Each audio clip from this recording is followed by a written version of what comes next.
Meu nome é Carolina Sete. Na minha família, eu sou conhecida como Nina. Meus parentes, madrinha, minha mãe, pai, eu ia falar meus irmãos. Meu irmão não é mais vivo, né? Meu irmão é falecido. Sempre fui uma criança muito curiosa e muito quieta.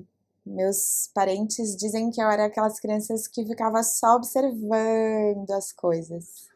E eu sempre gostei muito de estudar, muito.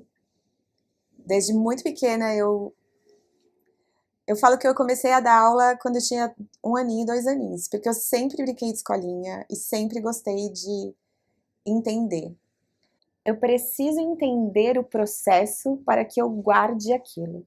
Então, os meus estudos sempre foram muito profundos, para que eu gerasse um potencial que eu conseguisse memorizar. Então, eu sempre fui muito curiosa, sempre quis saber como funcionava, por que que acontecia, sempre amei muito física, química, tudo que era palpável para mim era muito fácil. Muito diferente de matemática, por exemplo, que fica naquela coisa de ideias e teorias e números e letras, que para mim sempre foi uma dificuldade enorme. A minha família é uma família que veio de uma origem simples, não posso dizer pobre, porque hoje eu entendo que de pobreza nós não vivemos nada na minha família, mas de uma origem muito simples. Meu pai é nordestino, a minha mãe é descendente de imigrantes italianos que vieram para o interior, e nas voltas da vida eles se encontraram, e os valores que se tem na minha família sempre foram boa educação, boa alimentação e muito amor. Então, através disso, eu sinto que eu tenho essa base forte e sempre preocupada em evoluir, em buscar fazer pelo outro, em buscar fazer diferença no mundo. Então, na anatomia da faculdade, por exemplo, eu precisei desenhar os ossos para guardar os acidentes ósseos, porque eu não consigo decorar as coisas. E acredito que até por esta falha do meu cérebro, eu tenha desenvolvido essa forma de compreender as coisas muitas vezes de uma maneira diferente.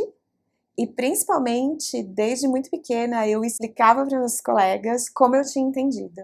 A minha mãe sempre foi consumidora contumaz de livros, sempre. Então, eu cresci vendo minha mãe deitar-se todas as noites e ler um livro.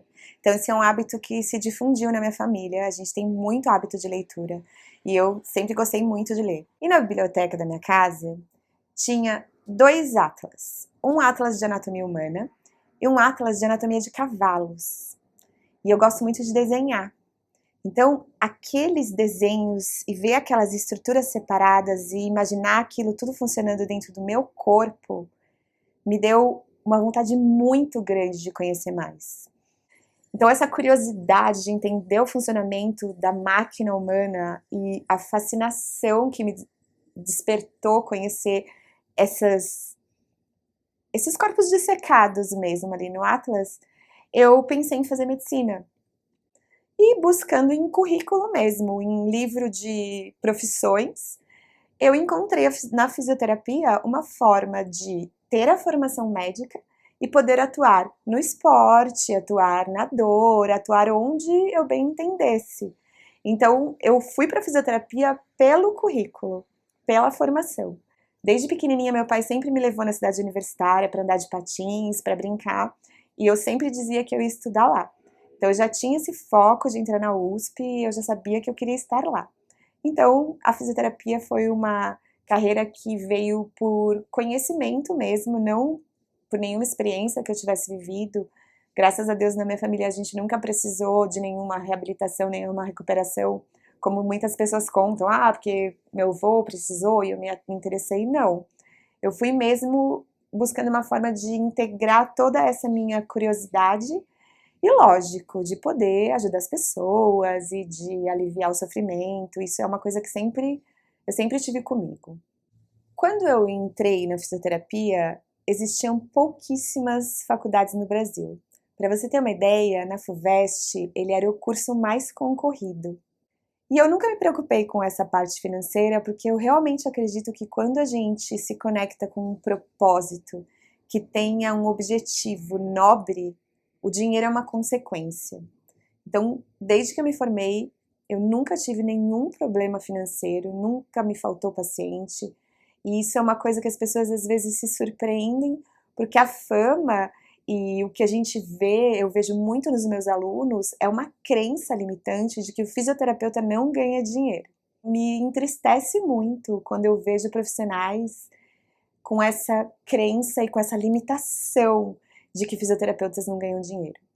É lógico que você sendo um fisioterapeuta com uma formação como todos os outros têm, fica mais difícil.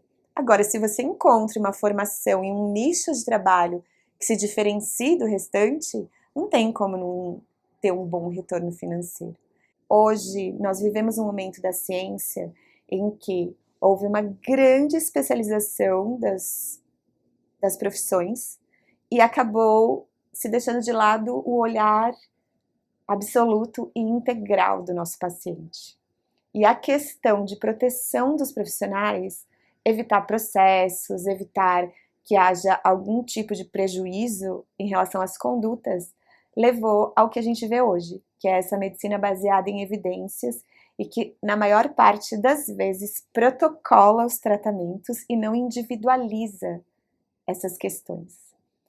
O grande diferencial do método é que nós voltamos para as ciências básicas e para os conhecimentos antigos, que estão em livros robustos, em livros de autores que têm muita credibilidade. Ao invés de nos basearmos em artigos científicos, em agrupar pacientes e desenvolver tratamentos que sejam padrão. Então, isso facilita a produção.